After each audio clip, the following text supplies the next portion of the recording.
I like your background. Very kind and lovely way to start the show. Navah likes my background. We are live. Thanks, Anton. A quick hello and we're good to go. Welcome to the show, Navah Hopkins. Thank you for having me. Rather than trying to sing. Here's the silly voice that we all like to make fun of. Oh, I like that. That's a cool voice. It's with a name like Navah and being a gamer, I have to have a solid Navi voice to pester people into doing what they need to do for profit. Can I make a point about this specific show? Is that might get annoying after 30 minutes. That's why it was one thing. Brilliant. Oh, you know how to dose it and keep things reasonable. That's wonderful. So thank you for stepping in at the last moment, but absolutely delightful to have you. It actually just meant moving your date forwards a couple of months, and it just means that I had less time to prepare, but I did have a look at your brand SERP, if we can show that. You've got a delightful brand SERP with some lovely images, and you're obviously a big Twitter fan because you've got the Twitter links at the top. If we can, there we go. The Twitter links at the top, LinkedIn, then Twitter, and Search Engine Journal, and then the pictures, which is delightful. And then I thought, I wonder what videos you've got. And you've got a delightful video. If we show the next slide, they all come from Twitter. GIFs are a beautiful thing. So if you want to hack the video SERP, just abuse GIFs in your tweets. Not only do they add that beautiful accent, a little bit of flavor, they get perceived as videos. So it's a great way to hack the SERP. It is, with absolutely no effort at all, except clicking on a button. Oh, we're making the right choices, because if you choose the wrong GIF, you look like a fool. Or you dare to say GIF. Big controversy. Well, I actually do say GIF, and I changed it to GIF because I want to fit in, because that's what you said. And it's that thing of just copy what everybody else is saying. It really is whatever makes you happy.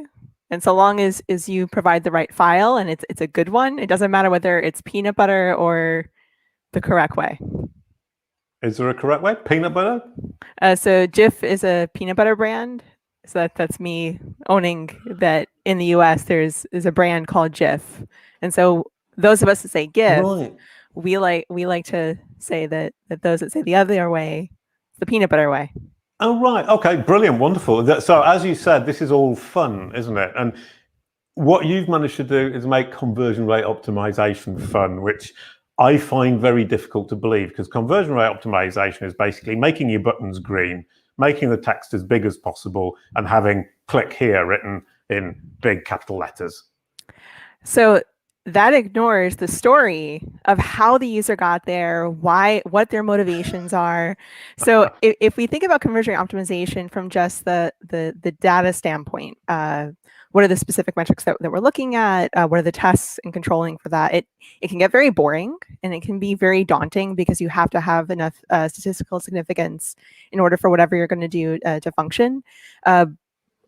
One of the reasons why I am so drawn to conversion rate optimization from both a pre-click, as in before the user goes from the search result page or the SERP to the landing page, or from the ad, depending on the experience, as well as post-click, is that there is a true story of what is the user looking for, why are they looking for it, and how can you play on color theory, how can you play on placement theory, image theory. Like there's a whole slew of things that you can play with. And so if we only think about CRO from the standpoint of here's a button, it's now a different color, as opposed to, all right, I think it's most men, there was a crazy egg stat, hate the color orange. Like it's not going to do well, but we as the internet have decided blue and orange are the colors of the internet, because blue is extremely calming and orange is extremely energizing. Well, if you tailor to men, you might alienate half your audience. So right, sorry, can we come back one small step? Blue and orange is the color of the internet. That's news to me. So this might be dating and putting my perspective and how I grew up into marketing. One of the fundamental principles of design theory that was drilled into my head when I was going through university is that everything has to be blue and orange. And then for a while, you would see a lot of websites that were either blue and orange or all blue or having orange as Right. the accent color, specifically because those pairings did really well. And in studies, if you were to believe said studies, again, all data can be manipulated however you'd like. Blue is a very calming color. That's why, ironically, like Facebook, for as much hate as it inspires, I think one of the big reasons it survived as long as it has is that the color of the actual interface is blue and white. And when the new interface, the new desktop, Right. where it kind of pulled the blue back, people hated it. My personal theory is that it's not just that it was change, an abrupt change, and it was confusing layout. You also lost that calming effect so that people were willing to put up with the nonsense of a bad UI. So Right. Okay. So Facebook dominates the world because it's blue, and YouTube has got no chance. Oh, well, I do think it's interesting when I think about YouTube. That was tongue in cheek, by the way. No, but it. You know me well enough to that, like, if you give me something, I am going to go with it. So this is not what you want to talk about. We need to pivot. But I actually, like, I can't. So this is going to alienate a good hunk of folks. I firmly believe in the red shirt theory. Ironically, you are wearing a red shirt. That red is, if you're wearing red, you are doomed to fade, because red is a very angry, danger-oriented color. All right, and so bad news. Oh.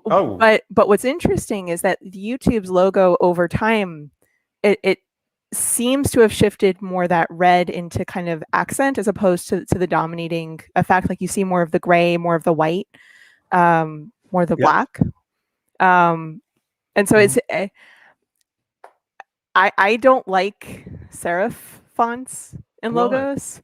Because they're harder to read. I prefer sans serif, and red is just not one of my favorite colors when it comes to logos and design theory. But thank you for pointing that out. I now know what I'm going to do. I'm going to keep washing this shirt week in, week out. Because then it becomes pink, and pink is the worst. That's not color theory. That's just my personal opinion. All right, okay. Oh, can I put this shirt in the same wash as a pair of jeans, and then it will kind of blacken up? Do that. Right, okay, that's my next plan for next week, is to wash this shirt 90 degrees with a pair of... It's a dashing shirt. It's a wonderful shirt. Thank you very much. That's very kind. I've actually got 3 of them, and they're exactly the same. Anyway, back to color. In fact, I was thinking about Cal Gillis, who gave a great talk about conversion rate optimization, and the fact that the same color won't necessarily always work in different circumstances. That you can't count on green or blue or red or whatever. It depends on the context. Well, so this is also what's interesting. So I work at a company called Justino. We help folks with their on-page CRO, and one of our clients, his theme, like the actual Shopify theme for his site, is black, white, and red. Now, I personally cringe at that a little bit. But he does very well. He closes business. But the thing that stood out to me, and it's just interesting when you're looking at what themes you're choosing for your sites, what are the little call to action color themes going to be? So for him, adding something to the cart put a red pop-up. So in any other circumstance, you would believe red is danger, but because of the theme of the site, people maybe were more forgiving of it. But it's interesting to see what does the theme that you choose, how well does that paint the story for easy paths to conversion, as in people are trusting, it's calming, it's an experience that is similar to what others have, versus do you go out on a limb, do you be a little bit more risky, but you potentially are setting yourself up to have a tougher time getting people to behave the way you want them to. And that is the heart of CRO, is what variables are we willing to test, and what are the consistent elements that we just need to have for benchmarking. Okay, well, so we've talked about color, and I actually, after all that, and there's no reply to this, I'm struggling to find any colors you do like. You've actually gone, oh, purple, right? Okay, so I love purple. We made a lucky choice. I know. I was so excited when I saw that. And it's complete luck, because my ex-wife does the design, and she was asking me what color should we use for each person, and I ended up getting so kind of I was just saying, you pick one. You look at the person, you pick the color you think goes with them. So she's obviously incredibly perceptive. Very clever. Very not clever in some regards, but clever in this regard. Brilliant, wonderful. Thank you very much. Anyway, talking about Cal Gillis again, who's basically my one and only reference in conversion rate optimization, because I saw one talk by him once 2 years ago. He also mentioned saying you in the copywriting, and Booking.com do it incredibly well, where you is mentioned 55 times in the page as you're converting. Is that a fair comment? Just keep saying you. So if it's not about keep saying you, it's about consistent brand voice and owning what is the tone that you want to have. Right. So I did a study a while back that looked at ad creative and what signals were most inclined to get the user to click the ad, and then what were most inclined to get the user to actually convert. What was really interesting is that yes, you, your, she, he, kind of speaking to the user in that direct language was helpful, but far more important was being transparent and saying that, like, here's the experience that you're going to have, and then you land on the landing page, and that is the experience that you're going to have. So for example, so go ahead. No, sorry. I was thinking about the voyage you were talking about earlier on, and it's basically as you bring them through the voyage, you're building up this promise of what they're going to get at the end of the voyage, and that promise is the land or the conversion page, and you need to have built up that expectation for that landing page to fulfill that expectation that you built up. Exactly so. So for example, if someone is searching for we'll pick on Mother's Day. We all are need to scramble, or we're already prepared and we have our Mother's Day plans already set.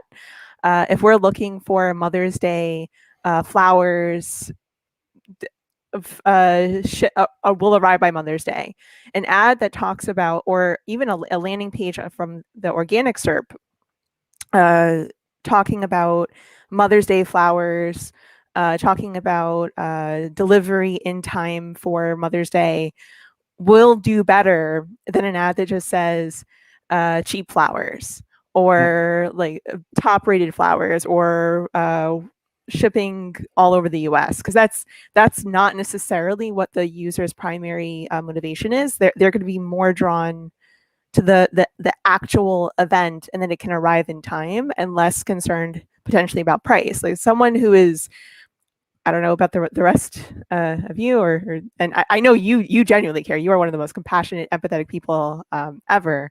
When it comes, when it Thank comes, you very much. I'm feeling a bit embarrassed now. It's my job. It's my job to say nice things. Yeah, I just invite people on who say nice things about me. Thank you, Navah. That was brilliant. But if you're if you know that you need to have something arrive, sometimes people will actually pay a premium to guarantee that it arrives in time. And it's kind of I feel so guilty, I didn't plan ahead. So you're actually able to get away with potentially charging more or upselling additional items, like, oh no, it might not arrive in time, so when it does arrive, I'll tack on a couple of extra things so they won't notice. And that's actually the beauty for On-Page CRO of kind of those upsell items. So like, oh, you've unlocked free shipping, you now can get 20% off if you hit XYZ price amount. Or I get caught with that all the time. Oh, you must work for all the sites I buy from them, because I systematically get caught by that. If you add extra 15 euros, you get free shipping. And I actually don't care about the free shipping, but I'm still attracted to that offer. I'm curious, what would you say is the main reason why you're interested? Is it you want to earn the thing, or you're like, I'm genuinely curious if the free shipping isn't what's motivating you? No, I don't know. Yeah, I think it's kind of like that childish thing when you're 12 years old and you've got your full collection of cards. I'm basically a football sticker collector who's got a grey beard, which is slightly sad now I say it. I do apologise. Well, we're all completionists. So completionist. There's a word for it. Oh, lovely. Those of us that are gamers and will very much understand, you put a lot of hours into a game, not necessarily because there's more content but that you need to play, but because you need to 100% it. And CRO principles very much bank on that gamification of the shopping experience. So not only are you creating an experience that's trustworthy, that it's inviting, that it plays to the buyer personas that are most likely to purchase from you, but you're also playing off of that very human need to win. And if you can turn that conversation about your product and services into a win for your end client, they are not only going to be very happy to give you their money, they're also going to be very happy to keep being brand advocates, because the CRO doesn't stop once the sale has been made. There still is an opportunity to nurture them. There still is an opportunity to grow their customer value, to get them to refer other folks into you. So it's, when you stop thinking about CRO as a one-time transactional thing and about that journey that we talked about, that's when there's a lot of value and fun.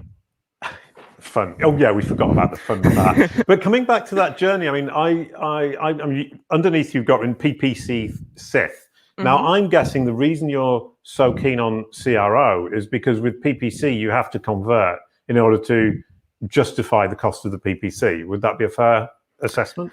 It's not just about converting to justify the PPC investment. When it comes to paid media, there are different channels that are responsible for different jobs. Right. Paid search, by and large, is held responsible for getting the customer, closing the deal, or at least driving someone who is very much in the position where the landing page can close the deal. But there's display and YouTube, Facebook ads, Instagram ads, Twitter ads, TikTok ads, LinkedIn ads. Like there's the whole slew of other ads types out there that, yes, may also have some responsibility, if not a lot of responsibility, to close the deal. But it's also about generating an audience that is excited to interact with you beyond just that one click. So a conversion can be, yes, money changed hands, but conversion can also be building a relationship with someone who will then lead you to infinite value. So part of the reason why I consider myself a PPC Sith is I think about the passion behind the user. So Sith are ultimately driven by their passions. Right. Like peace is a lie, there's only passion.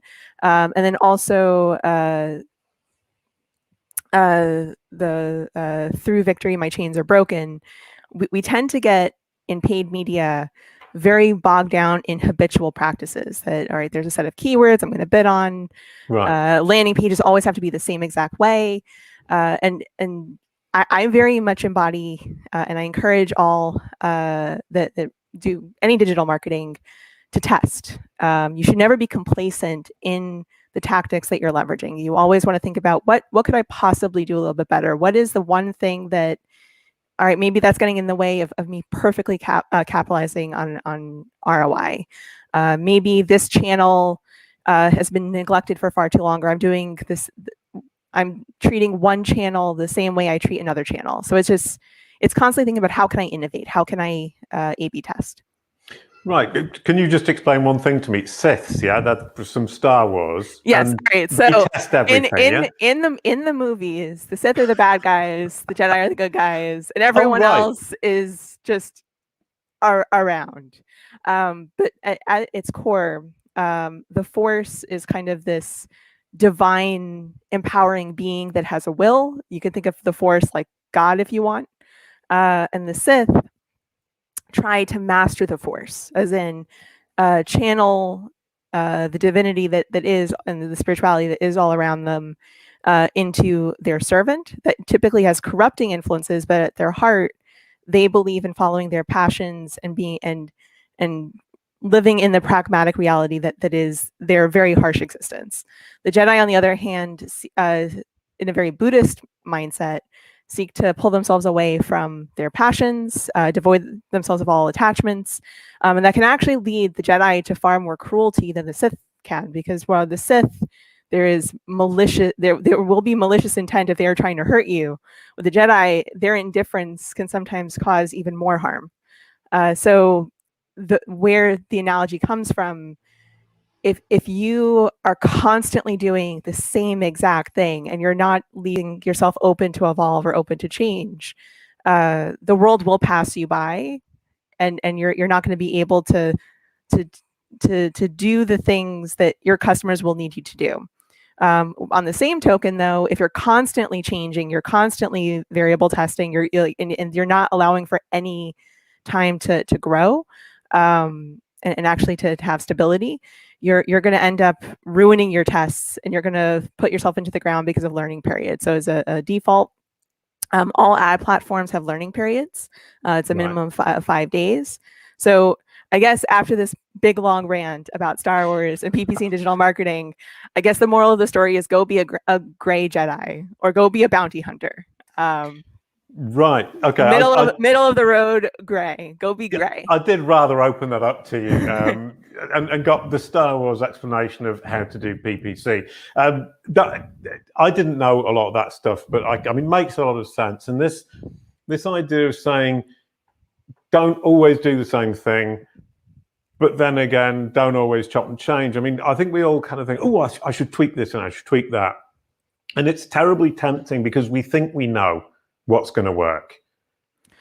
So the Project Bernanke story that broke this weekend about Google using its own data and its own algorithms to run the bidding for its services. A lot of people are trying to find a way to be upset about that. But what's interesting is that they're being very upfront. They said, if you do automated bidding, you will have access to the 60 plus signals that we have that you will not have access to if you do manual bidding. And what's really interesting, and this is not me saying Google, Microsoft Ads, Facebook, Instagram, any of the ad platforms are good, evil, neutral, what have you, but there is something to the idea of letting something sit, letting the data gather. And humans, when humans control the bids, when humans control the creative, when humans control pretty much everything, we want to pick at it. We want to change it. We want to feel like we're contributing when it's actually just the algorithm rendering out our great work. So that's another reason why CRO I find really fun, because it gets you to think about your digital marketing and your testing in a healthy way. You set the parameters for what you want to test. You think about who is the persona I'm looking to craft this for, what is the exact thing I want to set, and then you let it sit, and then you have data to go act. As opposed to, all right, I'm going to make this change, and I'm going to make another change a week later, and I'm going to make another change a week after that, and it's just not healthy. Yeah, I find it very difficult to explain to people. You've actually just got to be patient and not touch it for a while, because otherwise the data won't make any sense and you can't draw any conclusions. Have you tried comparing it to cooking a steak? No, I haven't, and I wouldn't have thought of comparing it to cooking a steak. I feel like, with the exception of vegetarians and vegans, and to be honest, most of them will empathize with it. Cooking a steak is the art and science of letting it be. You sear it enough, you let it cook, and then you let it rest, and then you have a beautiful meal. If you're constantly flipping it, you're going to have a rubbery shoe piece of nonsense that it doesn't matter how good the base was. It doesn't matter what amazing foundations you had to begin with. You ruined it by touching it too much. Right, okay, which explains why my steaks are always rubbish, and I've given up making them. And in fact, because my daughter is a vegetarian, I'm living with her, I've become a vegetarian over the last year, so I've forgotten how to cook a steak. Thank you for the lesson. I'm actually not staying with her at the moment, so I can now go and cook a steak, and I will use that piece of advice to make it the best steak of the year. It's not about cooking a steak. It's about leaving things to rest. Sorry, I was taking that rather too literally. Anyway, back to the journey from, I've been really interested by the idea of the journey from the moment I search for something. Well, let's talk about Google Ads. I search for something, I see the blue link, that attracts my eye. I read it, I think, oh, that's cool. Then I read the description, which promises some kind of solution. Then I go onto the page and it says, yes, this is the right page, it's the H1. Then it has a description that says, this is the solution. And it convinces me that this is the correct solution. Then it has a big green, red, purple, blue button that says, click here and complete.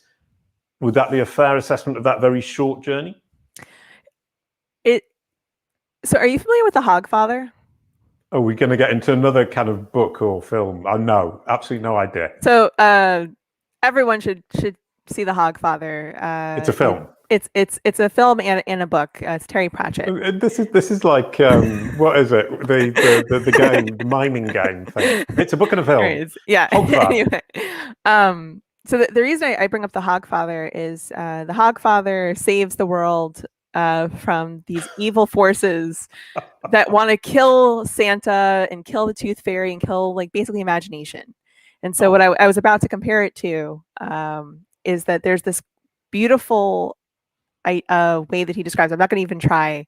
Where instead of saying that the sun rises, which is it inspires all the majesty and beauty that is the thing, there's then a big ball of gas will float up and the nutrients will pass through into the world. Like it's the idea of when you're talking about a user doing a thing and then they see the XYZ thing and then they interact with XYZ thing.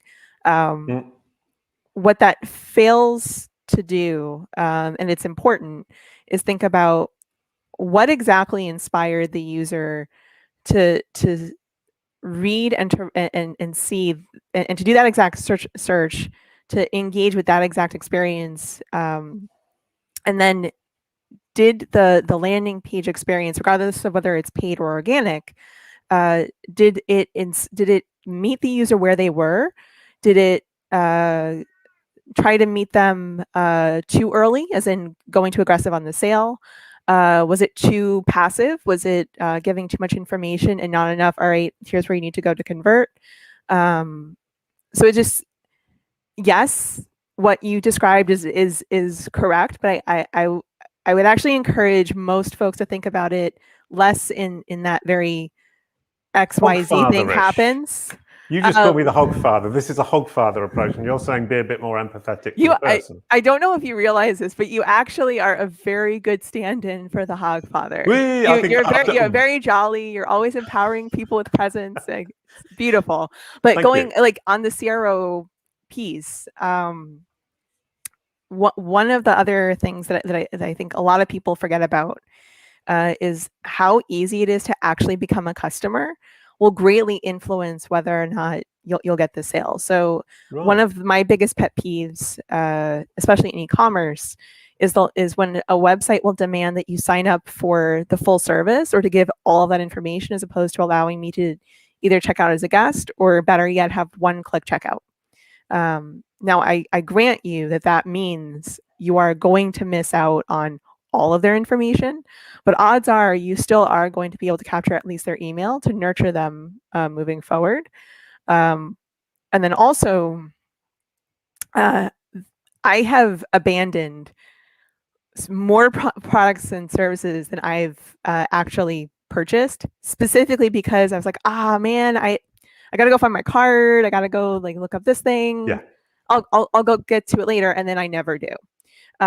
This is especially important with third-party cookies and basically the way that remarketing is going to function, depreciating, that we are going to need to be able to either get that user on that first go, or we're going to need to nurture them through first-party data like email. So just the strategies that you think about for CRO, empowering people to engage on that first go, or collecting that first-party data. But sorry, what you just said something that now opens up a whole bag of fish, which is the way things are going to change with remarketing data being much scarcer means you have to get that email first go or sell first go. Is this going to change the entire face of e-commerce? I don't think it's going to change the entire face of e-commerce for the folks that are managing their accounts well. So a lot of the changes on the PPC side, or at least the paid media side, they tend to scare the folks that were not already really thinking about their customers from a holistic point of view. They think about it from that devoid of magic point of view, where it's a very semantic, mechanical, I pull my levers and I'm good. So for just as a quick, because I realize that we might not have as much time. Well, you've got 10 minutes to explain the entire future of e-commerce without cookies. So there is something called dynamic remarketing, where you would have the product that the user abandoned, follow the user around based off of the user landing on the site. With third-party cookies going away, that means the only way that you would have that ad served to a user is either if that user gave you their email, and you use something called customer match, where Google matches that that user to the email that they've given you. There are certain requirements there, or you've established a direct relationship with that particular website to advertise your specific products to those people. So I think what you're going to start to see into the rest of this year and into 2022 is far more of an emphasis on personas and understanding which groups of people are actually your customers, and less about nagging someone, buy my thing, buy my thing, buy my thing. You landed on the page, why aren't you buying my thing? And more about what is it about this user that that motivates them to want my product or service? What kind of content might they be on? What kind of tangential interest might they have? And if I can capture that email and generate that true connection, I can continue that conversation. I also can prospect off of that list and do similar audiences, lookalike audiences off of that first-party data. I mean, emails become incredibly precious, and the capacity to actually write to me, it becomes incredibly precious. This is taking us off well, it's still on conversion rate optimization, but spam folders. Getting pushed into spam is a phenomenal problem. And you get the email, but you get pushed into spam. You need to manage your email list incredibly well. You need to be really careful. That you do, and it's very, very important that not only when you're earning that email. Earning the email, I like that. Yeah, so it's interesting for me because I very much am a SEO to PPC minded marketer. I'm not as much of an email minded marketer. I'm sure you talk to me in a year or 2 years now that I'm just you'll hear more email minded marketer things coming out of me. But what's interesting is that I think about what is the kind of experience that you can create to establish trust. What are the kinds of campaigns that you could serve to someone that trusts you enough to give you their email? The email-minded marketer is going to talk more about what is the type of content and what is the kind of frequency that you want to engage a user. So the example I gave recently, there's a phenomenal product, Lumi. It's amazing deodorant. Love it. Amazing. Wonderful. Really good ads too. Lumi sounds like a SaaS platform. I thought you were going to say it's a great SaaS platform for something. No, it's actually a phenomenal, amazing product, but their ads are also on point. The way that they communicated with me as a customer, where I got my email saying that the order was shipped, I should be excited because it's almost there. And then I got about a month later a coupon for 20% off if I wanted to order again, because I got the starter kit. So just the idea of thinking about what is the product that the user purchased and what is a meaningful conversation that you can have with that person based off of that product. And that translates to SaaS B2B as well. When someone engages for a service, that when someone engages for a bit of software, and understanding what does that person need 1 month, 2 months, 6 months after that initial purchase. What could we do to turn our customers into brand advocates that then bring in other customers? Right. It's that journey. You're always journeying. And it also comes down to, the whole thing about conversion, keeping your client, it comes down to empathy for the client, understanding kind of who it is we're talking to, which is Rand Fishkin's favorite thing. Empathy is a superpower, is what he keeps saying. And sympathy. It's not just empathy. I was about to say, in fact, empathy is incredibly difficult to have because you can't feel what the other person is feeling. But what you can have is sympathy for what it is they're experiencing. So please expand on that, because you've probably got loads more to say about sympathy and empathy than I do. No, we probably have about the same amount. 5 minutes we've got. But for conversion rate optimization, if we talk about sympathy rather than empathy, So Having the sympathy for the person. Sorry, go ahead. so one of the reasons I genuinely dislike, and I will always encourage a brand to stay away from serif fonts, is that they are more difficult to read than sans serif fonts on a computer. And as someone that is minorly dyslexic, it is genuinely harder for me to read and process information in serif font, especially in mass, than sans serif font. And just having that accessibility, mindfulness of what is the experience that you're creating, what hurdles are you creating for people to engage with you. So another thing is just thinking about there's a phenomenal product testing software called Full Story. Right. And they have in it something called rage clicks, where what is the user doing where they're clicking constantly and they think it should lead somewhere, but it's either not loading fast enough or it doesn't go anywhere. What kind of experiences are you creating for a user that are creating those little frictions that start to chip away at their love of you, at their love and their trust of you and your product, and just being mindful of those pain points, whether you feel them or not, just accounting for it and building for it. And yeah, I mean, the idea of kind of those tiny little problems that add up. I mean, I talk about brand search all the time and everyone gets bored senseless of me talking about it. But if I'm a client of a company and I navigate to their site by searching their brand name, every time I see that brand search and there's something negative or inaccurate on it, it chips away a tiny little amount at my appreciation or my trust of that brand.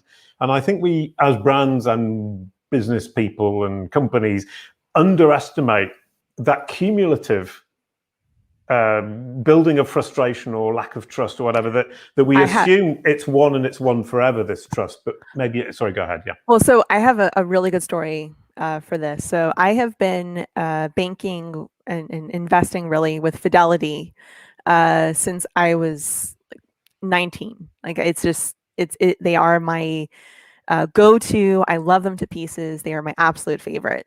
I had one really, really cruddy customer success experience where I got locked out of my account, and they sent me through text, did you intend to, did you try to log in? We've blocked you. Please call to remove the block. I call them, but then they couldn't actually unblock it for me, or they could unblock it, but they couldn't get me in. I still then had to go through a whole series of other steps. I was just thinking about that customer experience. If I wasn't already a deeply, deeply brand loyal customer, that would have caused so much friction. Conversely, and I'm probably going to get a lot of hate for only mentioning financial companies, but Chase. And deodorants. And deodorants. Navah Hopkins, deodorants and finance. But yeah, so Chase, I had an issue where I lost my card, and this was like a brand new card for me, and they were perfect about it. It's like next day I had it. It was they put securities and almost like forwarding so that there was very little interruption for products and services. So just being mindful of those experiences, and how when you communicate with your customer, it's not just about that email, it's not just about the ads, it's not just about the organic landing page or the main site or your paid landing pages. Every single communication is part of that conversion rate optimization story. And any weak links you want to fix, anything that's doing great, keep empowering it. That's the most delightful conclusion I've heard in many a week. Thank you very much, Navah. That was a delightful conversation, funny, enjoyable, and informative, and I love the way you ended it. Quickly to the audience, thank you for being here. Do come back next week. We've got Chris Bruno turning up to talk about something that is standing out on social media. He's delightful from the UK and rather very intelligent and smart, just like Navah Hopkins. Thank you for being here. A quick goodbye to end the show. Thank you, Navah. Thanks for having me. Thanks a lot.